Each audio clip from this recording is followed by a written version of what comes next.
Hallo, ich bin Sophia und heute ist der letzte Teil unserer Doku-Reihe und da geht es um Haare und Make-up.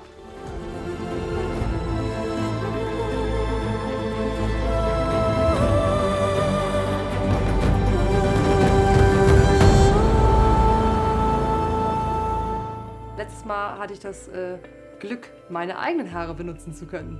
Diesmal nicht. Diesmal muss ich eine Perücke stylen, die mir genauso gut gefällt wie meine eigenen Haare. Dafür habe ich 2 Perücken gekauft. Einfach nur, um so ein Backup zu haben, wenn mir zum Beispiel die Fülle und das Volumen der Perücke nicht gefällt. Dann können wir nämlich noch ein paar Tressen aus der Perücke nehmen und mit reinkleben oder reinnähen. Ja, was mir natürlich bereits aufgefallen ist, weil die Perücken hier sind, ist, dass wir so einen leichten rosa Peach-Stich haben und ich hoffe, den kann ich irgendwie entgegenwirken. Wie befürchtet ist mir aufgefallen, dass die Perücke mir nicht dicht und voluminös genug ist. Das heißt, ich muss Tressen aus der zweiten Perücke heraustrennen und benutzen, um die Perücke aufzufüllen. Bevor ich anfange, die Perücke aufzufüllen, schütze ich den Perückenkopf mit Folie oder Klebeband. Danach bürsten wir die Perücke einmal durch und starten mit dem Aufteilen des Haares. Dabei teilen wir das Haar so, dass wir zwischen den Tressen Platz haben, neue Tressen einzukleben. Jetzt füllen wir die Perücke nach und nach auf und kleben die neuen Tressen ein. Das machen wir in dem Fall mit Stoffkleber, da dieser flexibel bleibt.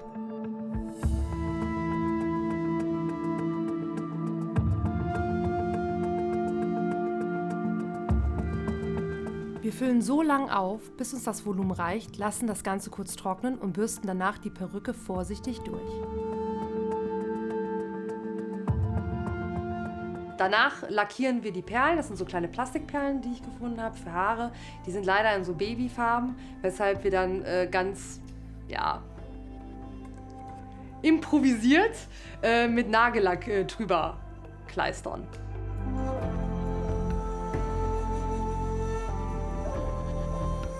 Für das Anpassen der Farbe, von der Haarfarbe, benutze ich Alkoholmarker. Die habe ich in verschiedenen Braun- und Rottönen gekauft, weil es sieht einfach besser aus bei Perücken, die halt so einfarbig sind, dass man halt den Ansatz ein bisschen dunkler macht, dann sieht das einfach echter aus. Um einen natürlichen Look zu bekommen, mache ich bei Perücken den Ansatz immer ein wenig dunkler und lasse die Farbe in Strähnen auslaufen. So sieht es mehr aus, als wäre das Haar das eigene. Für das Tupieren habe ich eine Tupierbürste benutzt, die eigentlich nicht für synthetisches Haar gedacht ist, aber mit Hilfe von Haarspray hat das noch ganz gut geklappt damit.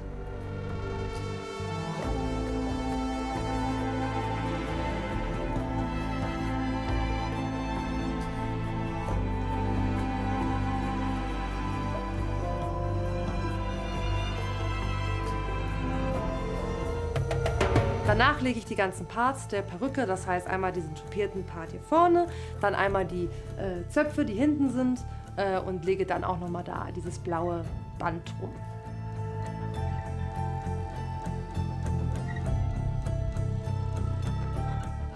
Danach bearbeiten wir die Seiten genauso wie den oberen Part, wir fixieren alles mit Haarspray.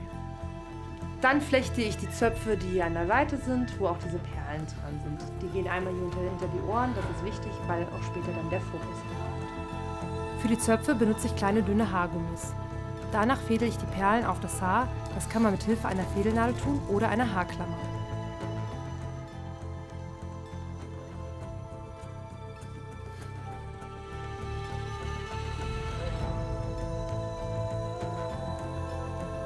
Die Perücke ist fertig, das heißt, ich kann mich jetzt um das Make-up kümmern. Das Make-up von Aloy ist Gott sei Dank sehr natürlich, das heißt, wir können auf Kunstwimpern und sonstiges verzichten.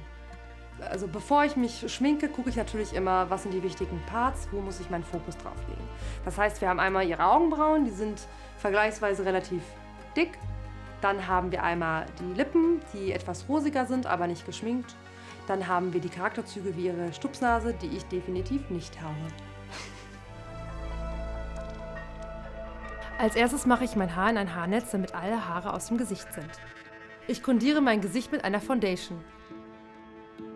Danach tupfe ich überschüssiges Fett mit einem feinen Kosmetiktuch ab.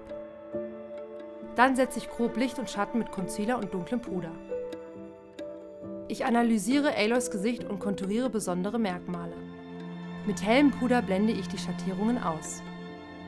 Wichtig ist bei diesem Make-up, im Gegensatz zu dem letzten, dass sie in Horizon Forbidden West an Stellen ist, wo es halt viel mehr Sonne gibt. Das heißt, sie ist eine rothaarige und hat dementsprechend leichte Verbrennungen im Gesicht. Das heißt natürlich, dass man auch nicht so viele Sommersprossen sieht wie bei Horizon Zero Dawn. Mit einem feinen Pinsel setze ich in verschiedenen Brauntönen kleine Sommersprossen auf Wangen, Stirn und Nase und blende diese mit einem Schwämmchen aus. Die Augenbrauen bürste ich einmal durch und fülle diese mit einem feinen Augenbrauenstift aus. Danach nutze ich ein Augenbrauengel, um der Braue Form zu geben. Bei dem Augen-Make-up bleiben wir natürlich und machen mit schwarzen Lidschatten einen Lidstrich. Dann tuschen wir die Wimpern.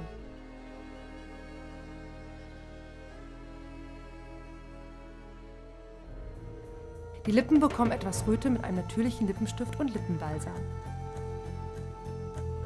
Den Sonnenbrand imitiere ich mit hochpigmentiertem roten Rouge, was ich vorsichtig über Wangen, Nase, Kinn und Stirn verteile.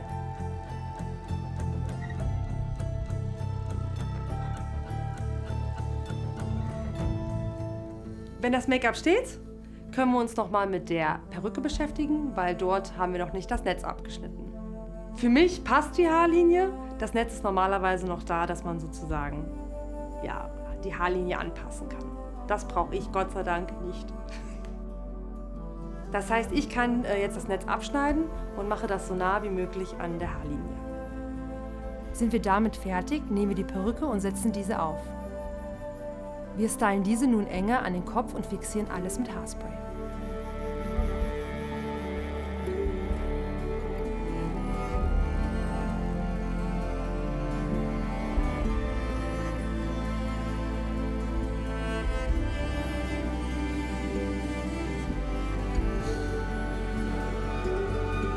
Ja, damit stehen die wichtigsten Teile, um zu Aloy zu werden. Das heißt, wir haben den Torso gemacht, wir haben den Rock gemacht, wir haben den Speer gemacht, wir haben die Haare gemacht, wir haben jetzt ein Make-up drauf. Alles super. Mein Resümee zu dem Kostüm ist, das Kostüm war sehr tricky, aber ich hatte viele Parts, wo ich viel lernen konnte, viel ausprobieren konnte, auch mit neuen Materialien arbeiten konnte. Das war einfach ganz, ganz toll und ich habe viel zugelernt. Und ich freue mich richtig, es zu tragen. Besonders gut gefallen hat mir, dass das mit dem Rock so gut geklappt hat, dass es auch wirklich eine Plattoptik hat. Da hatte ich ein bisschen Bedenken und ein bisschen Ängste. Man kann wirklich Ängste dazu sagen. Was auch sehr gut geklappt hat, ist, dass der Torso diesen Holzlook bekommen hat, obwohl ich da kein Holz benutzt habe. Mein liebster Teil an dem Kostüm ist auf jeden Fall der Torso, weil ich finde, da sind so viele tolle Elemente dran und der sieht einfach super toll aus. Kann ich nicht anders sagen. Da sind so viele Details dran, so viel verschiedene Sachen, auch dieser Knebel, der da dran, also dieses Knebelsystem finde ich einfach ganz großartig und ich finde, es macht wirklich was her. Ich freue mich riesig, in die Rolle von Aloy schlüpfen zu können, weil schon vor 5 Jahren hat es mir mega Spaß gemacht.